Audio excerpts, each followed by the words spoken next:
Hey everybody, it's Justin from Bitnerbuilt, and this is the xTool F2 Ultra, the world's first 60-watt MOPA, 40-watt diode, dual-source laser engraver. So I was lucky enough last year to introduce the F1 Ultra, and that honestly has been one of my favorite machines that I've ever had as a laser engraver. And so I'm very well positioned to be able to compare and contrast that machine and this machine based on the quality of life upgrades and the new power capabilities that this machine possesses over that one. This machine was provided to me early by xTool. It's not out yet. So I'm going to keep opinion out of the video. You obviously will assume that it's biased. So let's just focus on the numbers. I'm going to run jobs. I'm going to provide you all of my settings, how fast things go, the depths whenever that's applicable, whatever I can share with you. I'm also not going to shy away from anything negative because those are important data points too for you. Only you know what you need to be able to enhance your workflow, create the products that you do, add capability to the business that you have. So I'm just going to try and educate you as much as I can on this machine, and then you can make that decision for yourself. So let's get into the xTool F2 Ultra today on Bitnerbuilt. Starting with the door, it is a much more rigid design than on the previous version. It actually has an upper lip, and on the inside it has two rails that it slides up and down on. That gives it a nice, rigid, smooth movement. At the bottom, we have a 19 millimeter or 3/4 of an inch thick bed, and the enclosure door actually overlaps that all the way down so that we have no possibility of laser light leakage. The bed is now larger, but it has the same engraving area of 220 millimeters by 220 millimeters. In the main laser housing, we have two cameras in these positions, a large lens where your laser actually comes out from. We have the positioning lasers on the right side and two large light bars. It still has the same full color touchscreen that the F1 Ultra had. The front intake grill is held on by magnets. It's plastic and it's easily removable, so it's really easy to clean in the sink. In the back of the unit, you can easily remove the fan for cleaning. So you just pull out, and then there's an additional lid that opens up as well, so you can really get in the fan, clean it well with a soft brush. This is a great improvement over the F1 Ultra. You really need to get in here and clean often. On the side, we still have our power buttons, but the emergency stop button has now become recessed. This is important because if you transport this for like a craft show or something, the old button stuck out, and so you actually risked snapping it off if it got hit on something. So it's nice that it's recessed there. The ports for accessories have moved to the inside of the laser housing, which gives you the opportunity to maybe be able to close the housing, barring that everything fits. We have our port for a foot pedal if you'd like to add that on to activate the machine, but we also have our port for the xTool fire suppression system. And I highly recommend this system. I have it attached to several of my machines here. Honestly, I should have it attached to every single one because I am in a wooden box. And so if fire gets out of control in here, I'm losing my house. And so you can never be too safe with safety. What that does is it injects a CO2 gas into the cavity should it detect intense flame and fire going on. Now, because I am testing this machine, I actually caused a lot of fire in the past 3 weeks that I've had this machine. And that's because I'm pressing the limits on my settings and I'm running tons and tons of setting grids. And I can tell you that its flame detection works really well. So the way it works is it will actually first pause the laser for a split second when it detects a big flame, just to see if that flame immediately goes out, and it's looking for like charring embers there. If it doesn't see that, it turns it back on again and keeps going.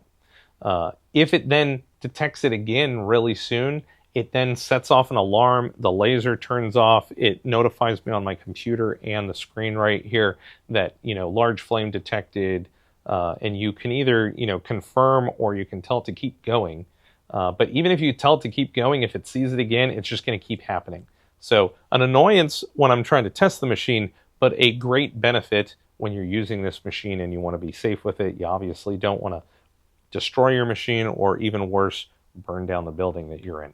So there's something important to note with the design of this machine. So we have this rectangle, which is the entire laser housing, and it goes up and down.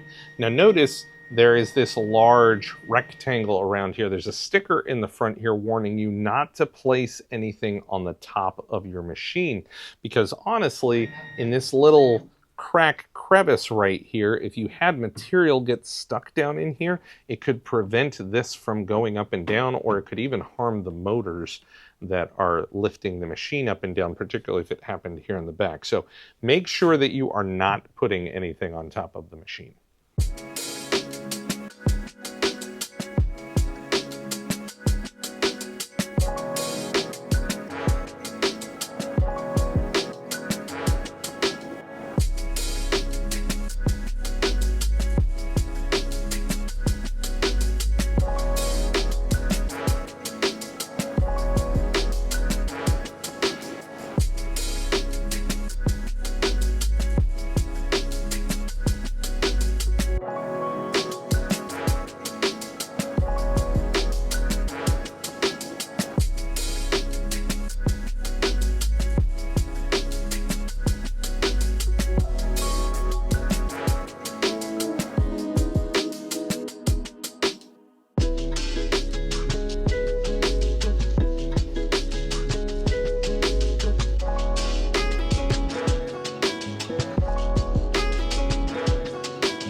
I decided to leave the video full speed for this. Rust removal is so easy. You just crank up the power and the speed, and it is just going to evaporate all that rust off of any tool you put in there.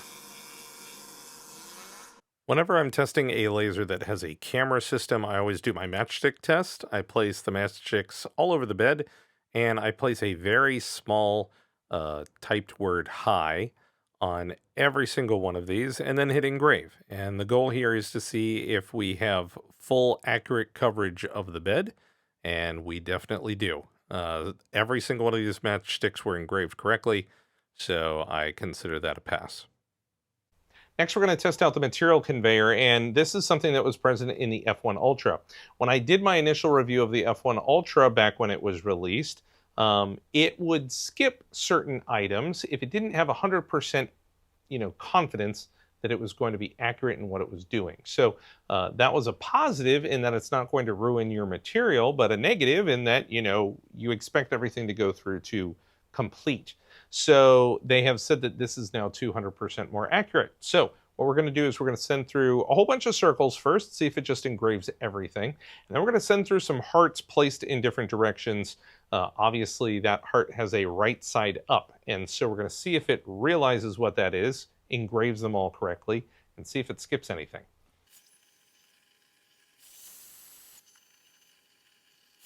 All right, so I achieved 100% success rate on my thumbs up on the circles. Circles are pretty easy. So next we're going to move to a heart. This obviously has a right side up. I'm also going to use the other new feature on here, which is a batch process on the conveyor that can actually change each and every one. So I'm going to put a ton of hearts on here, but it's actually going to put a different name on every single one. Previously, we had to just do the same thing every single time like we did with the thumbs up. So it'd be interesting to see if this functions well. Also, when you are running it in this configuration, you have to wear goggles. Anytime your laser is not fully closed, goggles. You have to do it. On the back of the laser, there is a yellow label, and it actually illustrates that you have a 1064 and a 445 that you need to cover with these goggles. Only use goggles that have the ratings lasered across the top here so that you know that your goggles are safe for you to use with this in the open position. Never, never, never not use your goggles when you don't have the cover all the way down.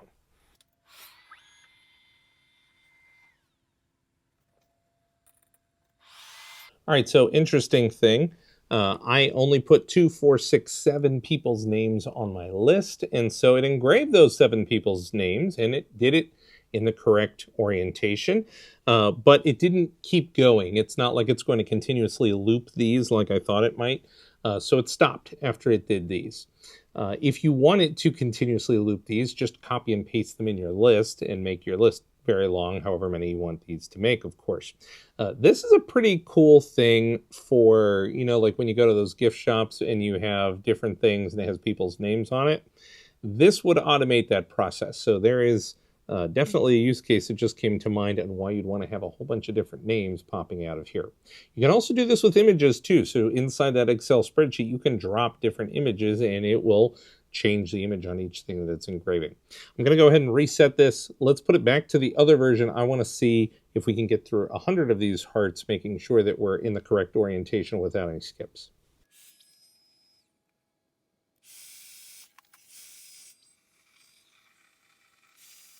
So in the later part of the batch, I actually started doing some clustering. So I have 2 right here that are touching each other, which it then skipped.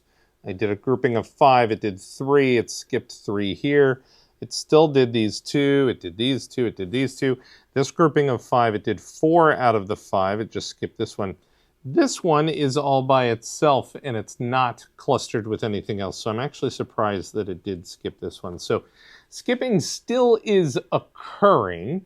Obviously, if you spread out your stuff, you're going to get it a lot less than if you bunch it up like I did over here, because then it's too close, it's touching, and it must think that it's one just off object there. So we aren't 100% perfect yet, but I can say that we are getting much better than where we were with the F1 Ultra.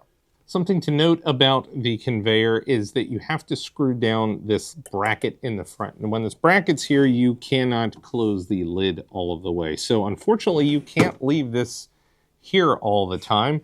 So you have to unscrew it every single time that you want to use the conveyor and then put it back on again when you want to use it again. A new feature to XCS is Wobble, and so I stopped this engraving while I was doing it so that I could give you a good visual. And basically what it does is it makes concentric circles all the way around the item that you're trying to cut out or engrave. And so I was just trying to do this circle right here, and it made all these loops around the outside. What this does is it helps dissipate the heat away from that one pinpoint line spot that you're doing. And so it intersects that line again and again and again as it goes around. It also helps to prevent burning, and it makes it a little bit more tolerant on other materials that might otherwise crack under the intense heat. And so that heat disbursement is really what the main point of Wobble is used for. My next test, we did a stress test on this machine. We took this machine to the Presidential Wushu Cup in Maryland. It's run by my friends Sonny and Justin. It's a kung fu tournament. My kids were competing there as well.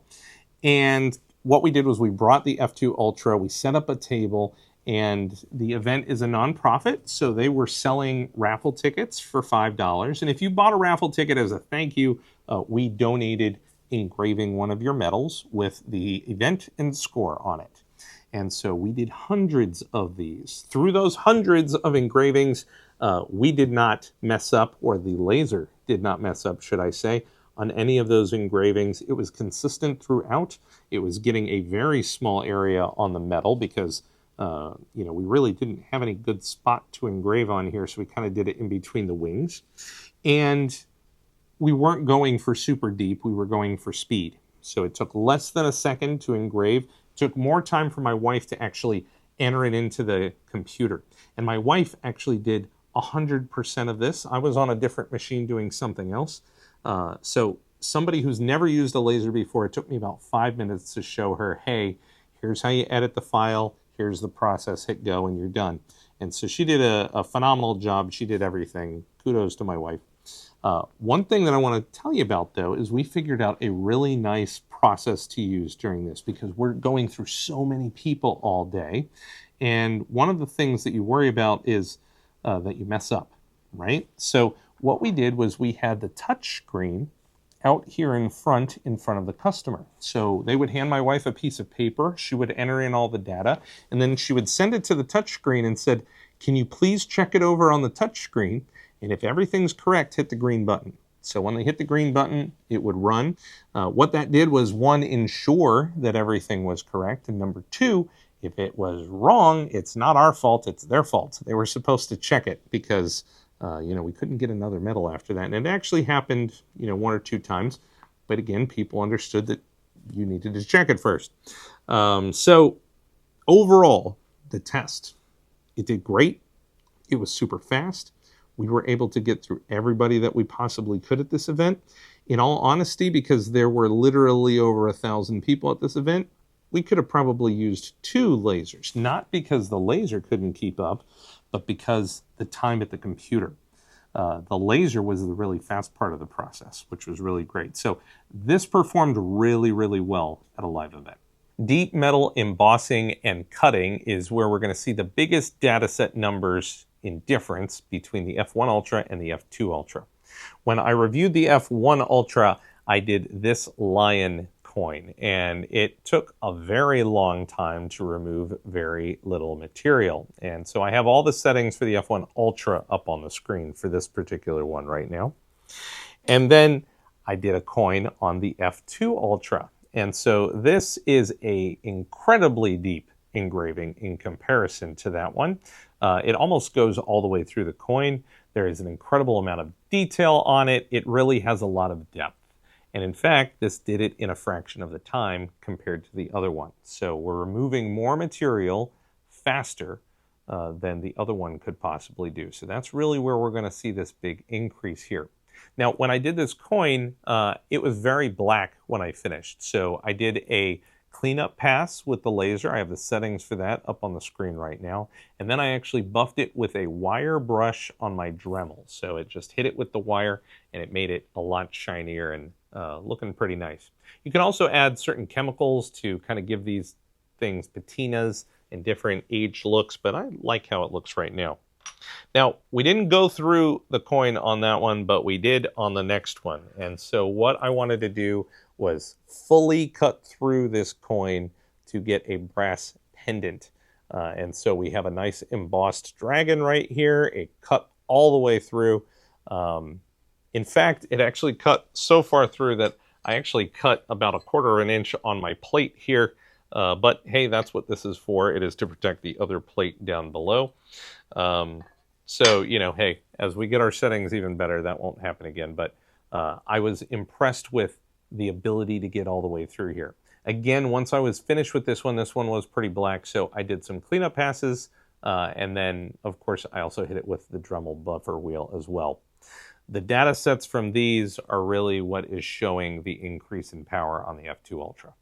I want to talk to you about what coloring metal actually is and what it isn't, and how you achieve it before we start running some of those projects. So when you are using a laser engraver on certain types of metals, particularly stainless steel, titanium are 2 really good examples, you can achieve some colors. So I'm going to zoom in real quick on this piece. And this piece, when I move it around in the light, you can see red, purple, green, yellows, some blues. There's a whole bunch of different colors that we can get, especially when I flip it over to the myriad of test grids that I was running on the bag. You can see lots of colors in here that I am able to get by changing the settings of my laser. But what is this? It's not like it is a printer that is actually printing colors on here. What it is when a laser is impacting these metals, it is changing the chemical composition of the metal and typically releasing oxide. Yes, it is performing oxidization. There we go. And so what that does is a layer of oxide is then being placed on top of the metal, and that oxide is refractive. So when I turn one of these to the side, and I'll zoom in again, hopefully I can catch what I'm trying to say. So if I keep it still at certain angles, perhaps there, at least definitely to my eyes when I'm looking at it, it looks all brown right now. And it's only when I move it around and the light is catching it that I actually see all these differences in colors. And that is because it is a refractive property. The light has to bounce off of it in a particular direction and then hit you in the eyeball for you to see that color. It is not a parlor trick. It is there. It is permanently there. And so if you're making products, it will have that cool shimmer to it. Now, you can make colored engravings with other lasers. I have successfully done it with a diode laser. I have done it with the F1 Ultra's fiber, which was a Q-pulse. And now we have a MOPA here.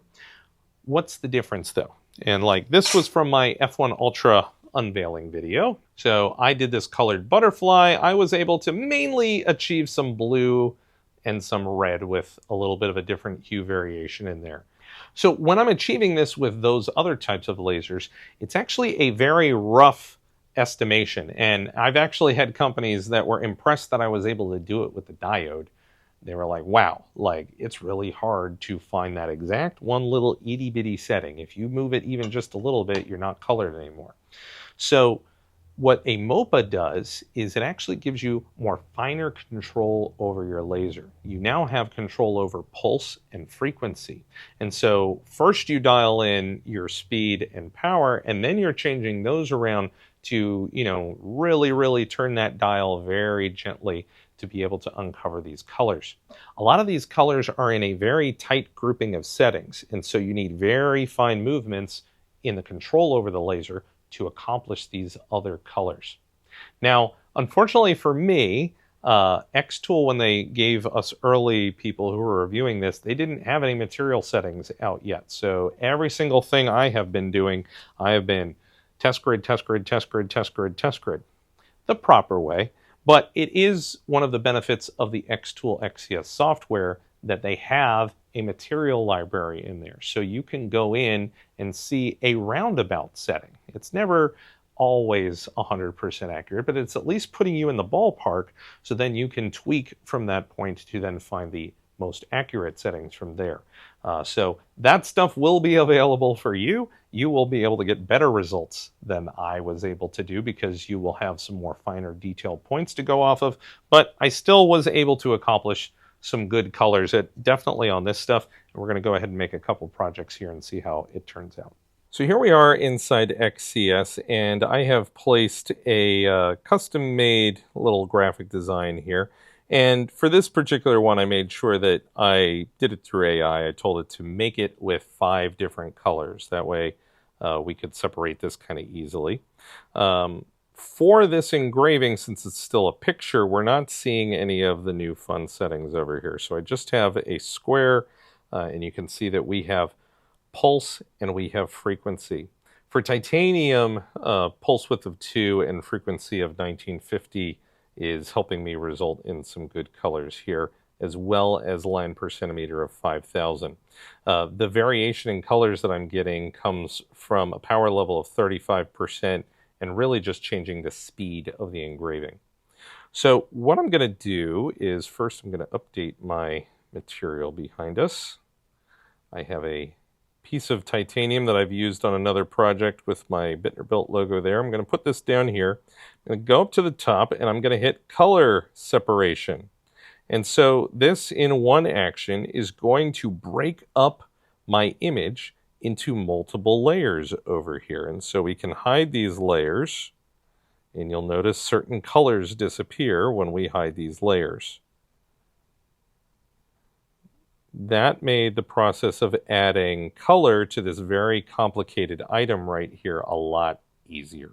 So now that I've divided this up into pieces, I'm going to go ahead and add in each one of my settings. Now, you can go in and select your materials. Currently, where I'm at right now, titanium hasn't been added yet, but it should be in there by the time you all get your software. So I'm going to go ahead and add in everything manually. So I have 3 successful color projects I want to show you here. I have done an incredible amount of testing with these, and so I want to give you one real good tip. And it is kind of a normal lasering tip, but it's really important here with coloring. Don't try this on really thin material, because color engraving runs hot and long. And so when you try to run your test grids, you're just going to warp that material all over the place, and then that test grid is going to give you an incorrect number. And so I have done way too many test grids on this stuff and then run a project and it failed, and it wasn't because of the machine, it was just because I didn't have the right setting. So the best thing you can do, run thicker material, jewelry, thicker metals, keychains, whatever's thicker, coins, those types of things, you're going to get better results on color than if you try on some thin sheet type of stuff. I know that's an obvious, but even the littlest variation here throws off color, whereas in other laser engraving endeavors, little variations, you still have some play with things. Color, you do not. So here is our nice little pattern on titanium. Titanium really loves blues, and this is a very thick piece of plate titanium, and so we got really great colors on here, very stable. So we got some good blue, red, and a little bit of yellow in there as well. I then took the exact same design and I applied it to your typical stainless steel pendant. And I do apologize because I somehow lost the settings that I used on this one. So I'm not displaying this one on screen. But the reason why I decided to still show this to you is the blacks. So this has very deep black, peach, and gold inside of this one. And I've seen a lot on the forums asking, can the F2 Ultra do very deep blacks? The answer is yes. I was able to achieve it here. I just sincerely apologize. I don't have the settings for it here. I will try to recreate it in the future pretty soon, and then I'll post the settings over on Facebook. Lastly, I have this beach scene on some stainless steel, and this is an interesting one because I only get certain colors when I go like left to right, so you see real green there and some purples. And then when I bring it back, you get some golds, and I go another direction, you get some blues that way. But you don't get them all at once. You have to kind of turn it in multiple different directions with this one. But still, we got some stable, good colors all the way throughout on this particular photo here. All right, everybody, so if you know my channel, you know that I'm not a huge fan of doing tumblers, but luckily my good friend Mike Smirka, who owns Diode Designs, he is the king of tumblers. He's also now the king of the xTool Metal Fab too. You have your demo room down in Tennessee, outside of Nashville, so if anybody's interested in checking out any xTool product, Mike is your guy. So, hey, Mike, welcome to the episode. Hey Justin, how's it going, man? Good, man. So, Mike and I have actually been running some tumblers together on video chat right now. We actually just finished up with your really standard one. I was just putting my kid's name on it. And so this was a 6-minute engrave on here, pretty easy. Right now we actually have a stainless steel tumbler that we ran a test grid on. We had colors come up, so we had some really nice blues, teal, pink, orange, yellow, and so I've assigned those things. It's engraving right now, and after Mike and I are done speaking here, we'll go ahead and take a look at that project.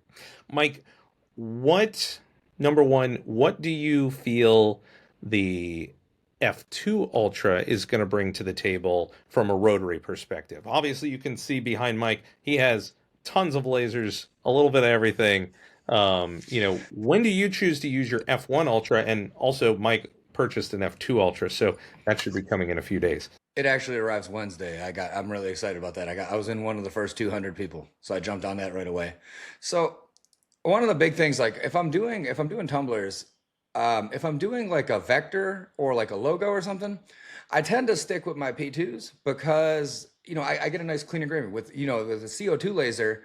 You're not going to damage the stainless steel surface and mar it up if you go too high a power or if something's just not perfect. So you're not gonna mess anything up that way.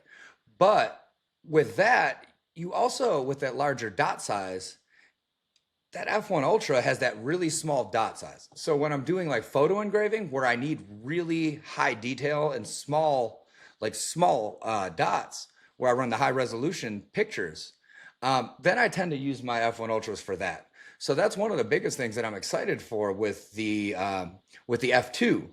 Given that it has more power, I'll be able to have, that small dot with the higher power. So I will be able to run them a little bit faster. And for me, I run a big production shop, so speed is kind of key. Yeah, yeah. And so in my testing right now, I've actually found that the rotary is maxing out at 400 MMS. And that's not because the machine is limiting it. That's the rotary. The rotary will only move that fast. So we have an incredibly fast machine with a smaller rotary. So I personally hope that xTool is going to be coming out with a faster rotary sometime soon so we can take advantage of this. That has been my biggest request for a while now. It's like if you just had they have the capabilities with the machines. If they had the rotary to keep up with it, we'd be in a whole different ballpark. It would speed up my business quite a bit. Yeah, yeah. So on this one, we're trying to do some color engraving right now. Where do you think that fits into your full-time production shop? So with the color engraving, if I'm doing it on a non-powder coated tumbler, that's the other big thing. So like a lot of people, most people these days, I would say, we all use powder coated tumblers, some similar to these. So if you're just removing the powder coat, you don't necessarily need to add color. But sometimes, like let's say I had that green tumbler here, if I wanted to add a black object to it or a different color object, having the ability to remove the powder coat and then go back and add the color would be nice. Now, as Justin was mentioning earlier, when you get into adding color to stainless steel after, it does slow down. I mean, just slows down that process quite a bit. So in terms of like a production use, it's going to be a big ask because to run color, it takes a ton of time. So there's a lot of more effective methods to doing it. If you had a batch of 100, the amount of time it would take really wouldn't be financially You would have to advisable. charge a ton Yeah, to yeah, accommodate yeah. that. Nobody's invited that one. If you were doing a one-off or like say I was doing like a memorial piece, 100% knock that out of the park, crush it for somebody, and they would be stoked. They'd be perfect for that. But for like a big batch of something, it would take too much time. There's more viable methods for that. Yeah. Okay. So, that's one of the things that I'm coming to with this. It's amazing that we have that capability in the machine, but you're really going to be picking and choosing what you use this for. Hmm. You know, your hero pieces, very specific things that you were saying where you're really, really just trying to kill it with it. Or if you're able to charge in equal measure for the amount of time that you're using it on the machine. I mean, I will say I've had some customers that do expect extraordinary results, and they're willing to pay the premium cost for it. I mean, I've done wedding tumblers where people have paid triple digits for a single tumbler, and in that case, it is absolutely a viable thing. But if I'm doing a business logo and they're ordering 100, a business is not going to spend that. It's just not going to happen. Okay. Well, thanks, Mike, for talking with me. We're going to get back to all the other stuff in the video here, but Mike and I definitely, especially since Mike's getting his F2 Ultra in a couple days, he and I will probably follow this up with a more Tumblr focused thing. Yeah, As soon as we can find a little bit of time and a whole bunch of success with the new settings in there. absolutely. I can't wait for that. Awesome. Thank you so much, Mike. Talk to you later, man. All right, Justin, thanks for having me on. Okay, so like I showed before, I did this tumbler with the rotary, and this is your standard powder-coated tumbler, so it's very easy settings. We're just removing the powder coating off of here. We're not trying to engrave into the metal below. For this, I actually use the diode laser because I don't want to use the fiber laser and possibly etch into the metal. I just want to remove that powder coating, so this one came out great. Next, like I was saying, we're trying a stainless steel tumbler, and this is actually a stainless steel bottle chiller. You can put a bottle in here. It's pretty neat. And so what I did was I ran a test grid on the bottom of this bottle, and I got some great colors in there, so I know exactly what I need to do when I do my full engraving on this bottle. So I input my settings in here, and it engraved, and it didn't give me any colors at all. It is brown, basically. So why? When I did the bottom test, it was sitting like this. It wasn't on the rotary, and so I could achieve whatever speed I wanted. When I had it on the side, It is now limited to 400 MMS, the speed of the rotary. And for my color chart, I'm looking at between 500 and 900 is really where all my colors are. So it's actually inhibiting me in that movement. So that's why this is happening. So it's not actually the machine, it's the rotary that's keeping me from doing this. So I'm going to test further. When I do another video with Mike, we'll see what we can come up with. So my final thoughts here on the xTool F2 Ultra. On the overall enhancements to the physical object here, all positive things. It shows that they were listening to their customers and they implemented things that they saw that were very things of interest to their customers that they were expressing online. That does teach you they're listening to you. So go in on the xTool forums on Facebook and stuff and, let them know what you want to see in materials. Let them know what you don't like and stuff because they hear you. And so they improved the actual enclosure here. It's a lot more rigid. It's actually really dark too. I don't think I touched on that. It's bad for me filming, but it's good for your safety because it's not letting as much of that light out. You have an easily removable fan system, so easy cleaning. You have an overlapping thick bed here. That is nice. Dual cameras on here now that are even more precise than the good cameras that were already on the F1 Ultra. So lots of good quality of life upgrades here. The power is the big one, and so this has a lot more capability than the F1 Ultra does. You can accomplish your tasks faster. You can engrave and cut much deeper than you can on that one. To that point, if you already own a CO2 laser or a diode laser, they are selling just the fiber MOPA only version. So you can save some money if you don't feel that you need the diode in here. The material conveyor. Increase, yeah, I'd say it's a little bit better. We still had some skips. Predominantly, those were caused by me putting things close together. I was trying to make it fail. But a really good thing is if you can try to make it fail and it doesn't, right? So it is better. On the rotary, bigger bed, nicer to put it on here. It still is limited to 400 MMS. That is a rotary thing, not the machine thing. So hopefully xTool comes out with a faster rotary because this machine can do it faster.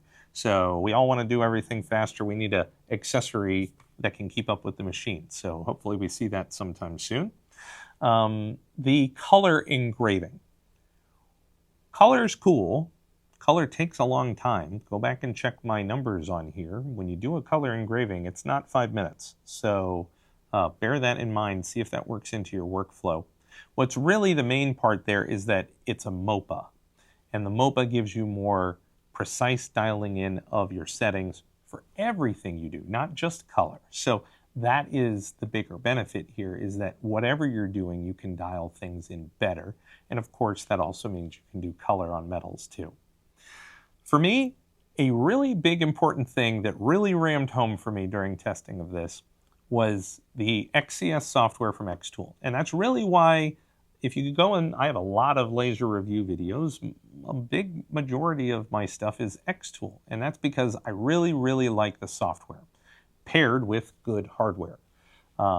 In this video, I didn't have the XCS software to rely on. It didn't have any of the settings yet in there. So I'm actually late in putting out this video because I had to run test grid after test grid after test grid. I am sick of test grids right now.